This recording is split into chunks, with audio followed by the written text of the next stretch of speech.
पूरी दुनिया में विटामिन ई की कमी को पूरा करने के लिए ड्राई फ्रूट्स को इस्तेमाल करना सबसे बेहतरीन तरीका माना जाता है, क्योंकि शुद्ध शाकाहारी होने के साथ ही इनमें कुछ दूसरे और भी कई तरह के एंटीऑक्सीडेंट्स, विटामिन्स और मिनरल्स भी होते हैं, इसलिए काफी ताकतवर होते हैं। और साथ ही इनमें विटामिन ई काफी ज्यादा मात्रा में होता है। जितना विटामिन ई इन मेवों में होता है उतना तो किसी मांसाहारी खाने में भी नहीं होता है। यकीन नहीं है तो इस वीडियो में देख लीजिए कि किस ड्राई फ्रूट में कितना विटामिन ई होता है। यहाँ सबसे पहले है बादाम। अगर हम इसमें देखें तो सिर्फ 100 ग्राम बादाम में 20 से 26 मिलीग्राम तक विटामिन ई होता है और ये मात्रा काफी ज्यादा होती है, इसलिए बादाम को विटामिन ई का सबसे बेहतरीन सोर्स माना जाता है।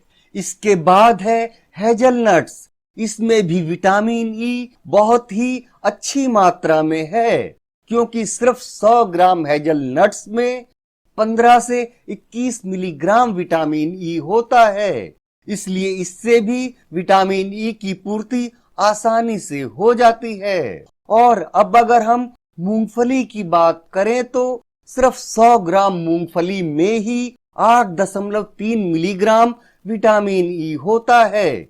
यानी अगर हम 250 ग्राम मूंगफली लेते हैं तो हमें लगभग 21 मिलीग्राम विटामिन ई मिल जाएगा, जो कि लगभग 100 ग्राम बादाम या 100 ग्राम हेजलनट्स के बराबर की मात्रा होती है। इसलिए मूंगफली विटामिन ई के बेहतरीन सोर्स में से एक है।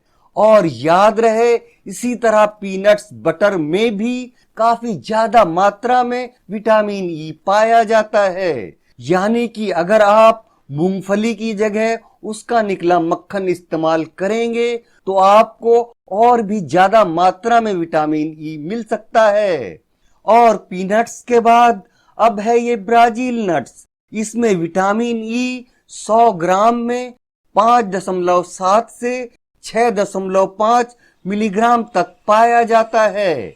इसके बाद देखें तो 100 ग्राम एप्रिकोट में 4.3 मिलीग्राम विटामिन ई होता है, इसलिए इनसे भी शरीर को अच्छी मात्रा में विटामिन ई मिल जाता है। और अब यह है पिस्ता, जो स्वादिष्ट तो होता ही है, साथ ही 100 ग्राम पिस्ते में 2.8 मिलीग्राम विटामिन ई भी होता है, जो विटामिन ई की पूर्ति करने में पूरी तरह से सहायक होता है।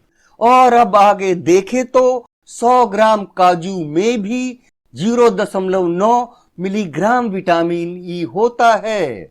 इसके अलावा 100 ग्राम अखरोट में भी 0.8 मिलीग्राम विटामिन ई होता है। इस तरह से आप अपनी सुविधा के अनुसार विटामिन ई के लिए इनमें से कोई भी मेवा इस्तेमाल कर सकते हैं।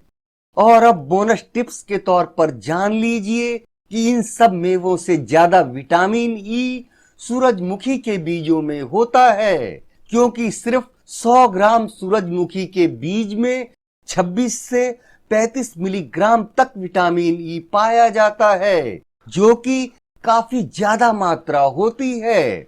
और ये मात्रा बादाम से भी ज्यादा है, इसलिए सूरजमुखी के बीजों को विटामिन ई का सबसे ज्यादा अच्छा सोर्स माना जाता है, जिससे विटामिन ई की कमी बेहद आसानी से नेचुरल तौर पर पूरी हो जाती है।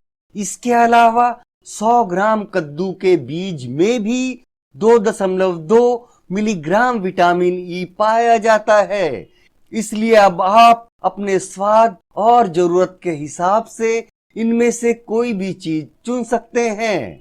और ये भी याद रखिए कि हमारे शरीर को 15 मिलीग्राम विटामिन ई की रोजाना जरूरत होती है और प्रतिदिन की निर्धारित इस दैनिक मात्रा को हम शाकाहारी तरीके से ही बहुत ही आसानी से पूरा कर सकते हैं।